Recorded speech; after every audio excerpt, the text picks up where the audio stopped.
Hai, gue Andrea at Catwomanizer. Do you guys notice anything different?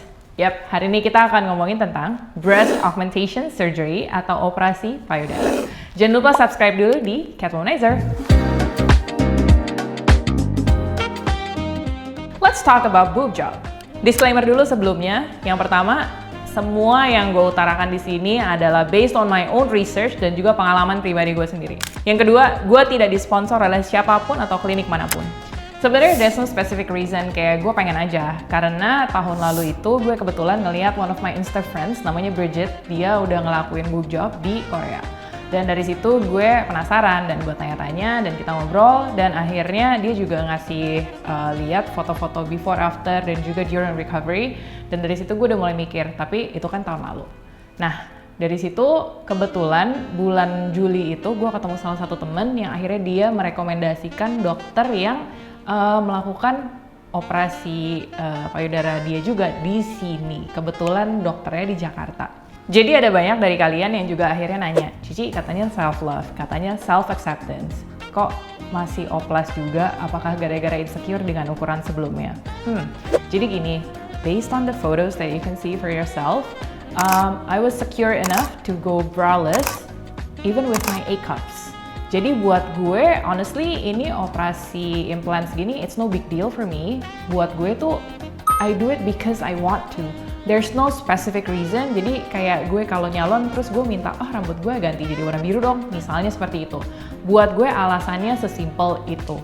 Tapi ada baiknya sebelum melakukan any kind of body modifications, misalnya losing your weight, ngubah warna rambut, botox, filler, sampai operasi plastik, itu berangkatnya dari self-love, self-acceptance, bahwa kalian sudah menerima diri kalian apa adanya dulu.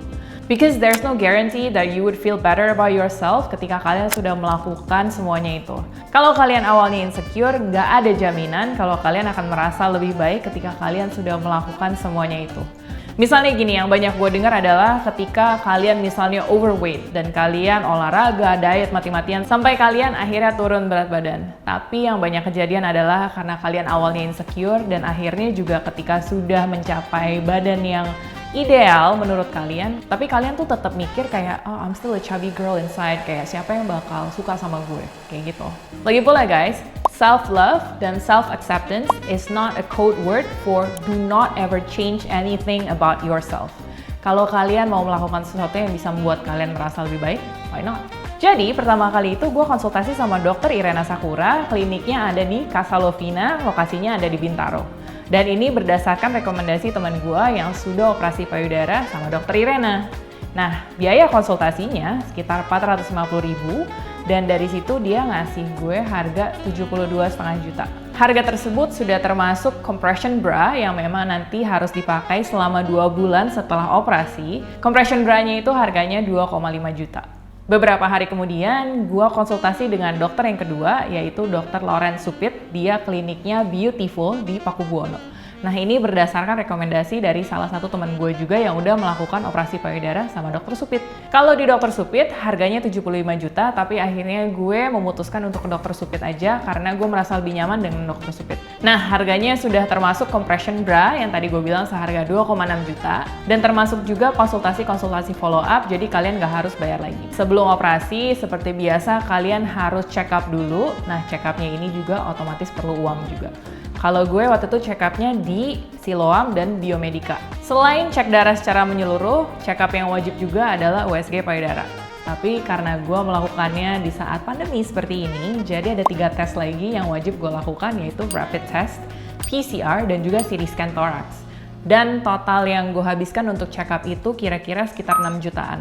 Dan karena gue harus beli compression bra lagi, jadi nambah 2,6 juta lagi. Karena nggak mungkin dong gue harus pakai 2 bulan dan gue cuma punya 1. Jadi menurut gue budget yang harus disiapkan kalau kalian mau operasi payudara di Jakarta pada khususnya itu sekitar 85 juta untuk cover biaya kalian dari sebelum dan juga sesudah operasi. Karena gue udah lihat hasil portfolio dokter bedah lokal di teman-teman gue dan gue udah lihat dengan mata kepala sendiri dan gue sudah memegang dan gue suka apa yang gue lihat. Jadi menurut gue kualitas dokter bedah lokal itu nggak kalah hebat dengan kualitas dokter bedah luar negeri. Kalau ngomongin budget lagi, kebetulan temen gue ada yang operasi payudara di Singapura. Gue tanya dia harganya berapa, 3 tahun lalu itu 12.000 Singaporean dollars. Jadi kalian bisa hitung sendiri. Dan kalau untuk melakukan di Korea, seperti yang tadi teman gue lakukan, harganya 22.000 USD. Jadi dari segi biaya aja udah beda banget.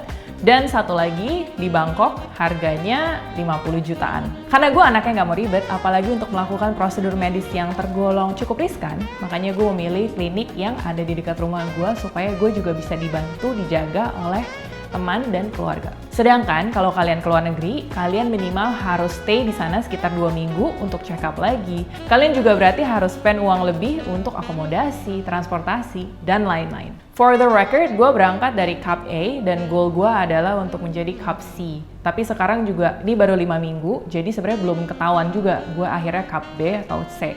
Nah, ngomongin soal Cup ini, biasa banyak follower tuh nanya, Ci, kalau pengen jadi Cup C, Cup D tuh perlu apa, gimana? Yang perlu kalian ketahui, implants itu diukurnya berdasarkan sisi. Dan kedua dokter bedah ini setelah melihat tinggi badan gue dan juga bentuk badan gue, mereka merekomendasikan ukuran antara 305 cc sampai 350 cc.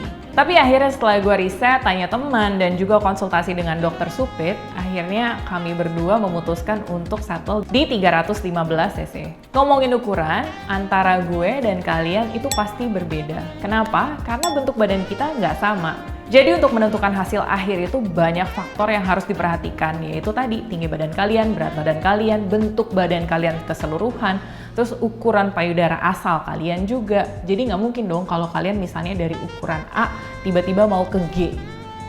Nggak mungkin. Karena kulit kalian adanya cuma segitu, jadi nggak bisa di stretch terlalu besar. Jadi saran dari gue adalah kalian banyak-banyak riset, kalian baca, cari di forum, cari di Reddit, cari di Pinterest, cari di YouTube, itu semua udah gue liatin. Cari kalau bisa yang ukuran tinggi badannya, berat badannya, dan figur badannya mirip badan kalian sendiri. Dan kalian juga bisa cari referensi dari artis-artis yang bentuk payudaranya kalian suka, kemudian kalian tunjukkan ke dokter bedah kalian, tanya apakah seperti ini implantsnya nanti jatuhnya kena yang berapa cc dan apakah akan cocok di tubuh kalian. Itu nanti dokter bedahnya yang akan bantu kalian untuk menentukan apakah kira-kira cocok atau enggak. Jadi implants itu banyak mereknya, tapi yang masuk ke Indonesia mungkin cuma ada beberapa, dan yang populer sekarang itu adalah yang gue pakai juga. Mereknya adalah Motiva, tipenya adalah Motiva Ergonomics Silk Surface, tadi 315 cc. Nah, kalau untuk nentuin implants ini biasanya nanti balik-balik lagi ke stok yang ada dari dokter bedahnya, karena mereka biasa harus order dulu. Nah, ngomong-ngomong soal Motiva implants tadi, gue tuh ditunjukin sama dokternya. Karena teksturnya itu kayak gummy bear. Kebayangkan gummy bear? Kalau gummy bear kira-kira bakal pecah nggak? Karena dia bukan cairan isinya. Jadi gue tuh ditunjukin implantsnya itu ada yang dokternya udah bolongin. Jadi kalau dipencet isinya kayak donat yang isinya keluar, tapi ketika setelah tekanannya dilepaskan, isinya masuk lagi. Karena itu namanya tadi teknologinya gummy bear. Nah, ini based on consultation sama dokter bedah dan juga berdasarkan Google. Kalau implants itu sebaiknya diganti sekitar 10 sampai 20 tahun kemudian. Nah, ini makanya setelah operasi payudara, kalian diwajibkan setiap tahunnya untuk USG payudara ataupun MRI untuk mendeteksi apakah ada kebocoran, apakah kalian ada tumor, ada kanker, dan itu penting banget. Banyak juga yang tanya, implannya masuknya dari mana? Karena sebenarnya ada 3 cara. Yang pertama adalah under the boob. Ini adalah teknik yang populer dan gua pun juga dari bawah payudara, dan itu insisinya atau sayatannya itu sekitar 4 cm. Dan ada juga yang dari bawah ketiak. Itu ada juga. Ada juga satu lagi, putingnya dilepas. Dimasukkan implan, dipasang lagi. Itu kalau kata orang-orang biasanya kalau yang dari puting itu nanti nggak kelihatan jahitannya.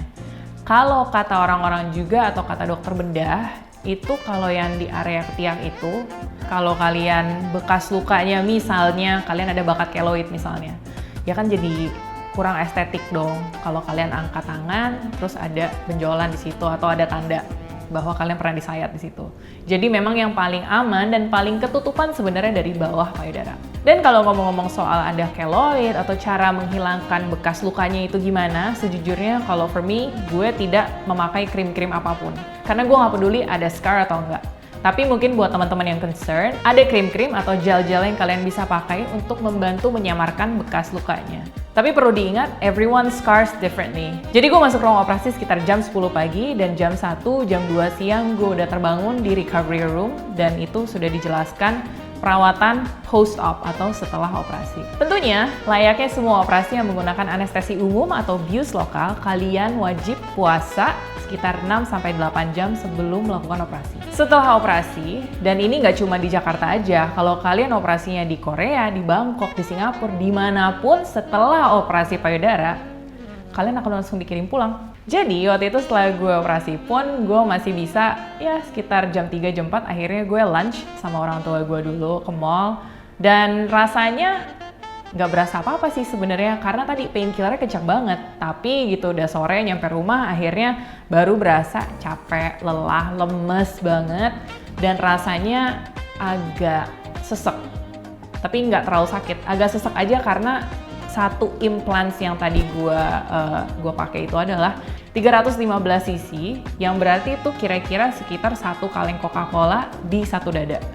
Jadi sebenarnya nggak terlalu berat, cuma karena ditaruhnya di bawah otot dada, makanya terasanya agak sesak. Selain karena baru operasi juga, memang terasa sesak sekali itu karena ada compression bra yang disumpel semua sama kain kasa. Sehari setelah operasi, sekitar jam 4 pagi, gue kebangun karena sakit setengah mati. Sampai gue harus pakai painkiller yang dimasukinnya dari anus, namanya suppository. Dan itu bener-bener ancur badan rasanya, bener kayak orang lumpuh dari leher ke bawah, gak bisa ngapa-ngapain karena sakit setengah mati. Lu mau ngomong susah, mau napas susah karena sakit banget. Sakitnya tuh kayak kalau gue mau bilang ketabrak, gue nggak pernah ketabrak. Tapi mungkin paling deket tuh kayak kalau lagi memar, itu kayak ditonjok terus dan nggak berhenti. Sakitnya seperti itu. Dan sebenarnya yang ini itu udah dikasih tahu semua teman-teman gue. Teman-teman gue juga semuanya bilang sehari setelah operasi mereka mati, nggak bisa ngapa-ngapain. Saking sakitnya. Jadi seharian cuma bisa rebahan aja jadinya. Tapi anehnya di hari ketiga, gue udah lepas painkiller, gue udah bisa angkat tangan. Which was really weird for me, karena teman-teman gue juga bilang mereka tuh baru bisa angkat tangan di hari kelima ataupun hari ketujuh. Kalau ngomongin soal sakit atau enggak, recovery itu semua tergantung orangnya masing-masing. Post-op ini biasanya kalian diharuskan tidur 45 derajat atau 90 derajat bahkan selama sekitar 4 minggu. Kenapa kalian tidurnya nggak boleh telentang atau nggak boleh nyamping atau gimana? Karena gini, itu bener-bener menggunakan otot dada. Jadi kalau kalian telentang, kalian nggak akan bisa bangun nantinya. Karena sakit sekali. Kalian mau angkat lutut sakit, mau bangun semua kan harus pakai tangan, nggak mungkin. Kita nggak bisa bangun terus yang kayak pegang menjadikan ranjang sebagai tumpuan, itu nggak bisa. Jadi ada baiknya tidurnya makanya 45 derajat atau 90 derajat supaya gampang tegaknya, supaya gampang akhirnya kakinya turun duluan dari ranjang. Seperti itu. Kenapa belum boleh tidur nyamping misalnya? Itu supaya implantsnya bener-bener set dulu lokasinya di situ dan dikompres supaya nanti dia turun. Dia bukannya geser kemana-mana. Itu kenapa tidurnya juga mesti begitu. By the way, beda dokter, beda aturan. Jadi kalau di dokter gue itu setelah hari keempat kontrol dan dari situ baru boleh mandi. Sedangkan di dokter lain, tadi misalnya kalau di dokter Irena Sakura, sehari setelahnya harus balik kontrol dan dia ada massage. Ada lymphatic massage gitu kayak pijat limpa ya kalau nggak salah. Tapi tetap mandinya di hari ketiga atau hari keempat. Dan juga kalian nggak boleh angkat berat. Otomatis nggak boleh melakukan sesuatu yang bisa kayak put a strain on your chest muscles di otot dada. Dan kalau misalnya kalian mau ngambil barang jatuh atau kalian mau nunduk atau bungkuk misalnya, itu sebaiknya squat. Kalau secara makanan sih nggak ada pantangan. Karena kalau misalnya orang-orang banyak bilang jangan makan seafood, nanti lukanya lama ngeringnya atau nanti malah jadi ada scar-nya atau ada atau gatal-gatal. Enggak. Itu mitos, karena kalau seafood itu sebenarnya mengandung protein dan kalian butuh protein tinggi supaya scarnya itu lebih cepat sembuhnya. By the way, kalau untuk melakukan operasi payudara ini, setahu gue di Indonesia itu minimal usia 21 atau 22 tahun. Yang pertama, disclaimer dulu, gue belum punya anak, obviously gue belum menyusui. Tapi berdasarkan Google dan juga ngobrol sama dokter dan teman-teman gue, tetap bisa menyusui, memproduksi ASI karena implansnya ditaruh di bawah otot, bukan dekat kelenjar ASI. Nanti biasanya tuh banyak yang nanya, apakah akan ngaruh ke perubahan bentuk payudara, bentuk implants, dan lain-lain kalau setelah hamil dan menyusui. Jawabannya adalah, again, ini based on Google. Bentuk payudara itu seiring berjalannya waktu, apalagi kalau hamil menyusui, pasti berubah. Implannya tidak berubah, tapi karena bentuk payudaranya berubah, otomatis jadi berubah juga semuanya. Makanya biasanya teman-teman juga yang udah ngelakuin, mereka operasi payudara setelah mereka selesai menyusui supaya bentuknya sesuai dengan apa yang mereka mau. Kalau misalnya setelah 10 tahun atau mungkin setelah 2 tahun kalian bosan atau ngerasa nggak pede dan kalian mau lepas implannya, bisa. Tapi tentu bentuk payudaranya berubah, jadi itu baiknya dikonsultasikan dulu dengan dokter bedahnya. Selain itu biasanya dokter akan ngasih garansi revisi. Jadi misalnya kalau kebetulan implannya ada masalah, amit-amit, itu kalian bisa langsung balik dan nanti dokternya akan revisi gratis. Revisinya bukan berarti kalau tiba-tiba, dok kayaknya kurang gede, ganti. Itu nambah biaya otomatis. Kalau ngomongin tekstur atau rasanya gimana, karena gue tidak pernah punya payudara sebesar ini, jadi otomatis gue harus minta pendapat teman dan juga keluarga. Kalau menurut mereka, secara bentuk dan juga rasa teksturnya tetap terasa natural, terlihat natural. Bahkan nyokap gue sendiri bilang, ini mah kayak mama punya pas lagi hamil. Tapi pasti ada bedanya, karena kalau tekstur payudara asli, karena isinya lemak, otomatis kayak squishy gitu, sedangkan kalau ada implan, ya pasti mungkin agak susah jelasinnya. Tapi yang jelas ketika diremas, itu tidak berasa ada sesuatu di dalam. Dan kayak sekarang gue kayak gini, gue udah gak berasa apa-apa, jadi ya berasanya kayak emang gue kayak begini aja, kayak gak pernah operasi. Nah, ada banyak teman-teman juga yang kayak nanya, misalnya untuk sensasi rangsangan di area puting atau di area payudaranya gimana? Apakah jadi hilang atau gimana? Buat gue pribadi sih enggak, tapi yang perlu kalian perhatikan, dan ini juga based on yang teman-teman gue bilang, yang udah pernah ngelakuin, di 4 minggu pertama, 5 minggu pertama, putingnya akan tegang terus, karena ada didorong implan di belakang. Makanya akhirnya jadi suka banyak lecet, dan perlu pakai krim untuk ibu menyusui. Tips dari gue, selain pertimbangan budget, lokasi, dan dukungan moral dari teman dan keluarga, make sure kalian udah riset dengan baik dokternya. Kalau bisa kalian udah lihat portfolionya, kalau bisa kalian udah pegang portfolionya, dan kalau bisa kalian juga udah riset di Google, di YouTube, dan sebaiknya kalian juga udah pelajari semua risiko dan konsekuensinya, dan juga apa kemungkinan-kemungkinan terburuk kalau kalian memutuskan untuk operasi payudara. Dan selain itu, kalau bisa konsultasinya lebih dari 1 dokter, dan kalian tentukan dengan dokter bedah yang kalian percaya dan kalian merasa nyaman dengan mereka. Thank you for watching, semoga video ini bisa memuaskan rasa kekepoan kalian, especially if you've been considering to get it done yourself. See ya!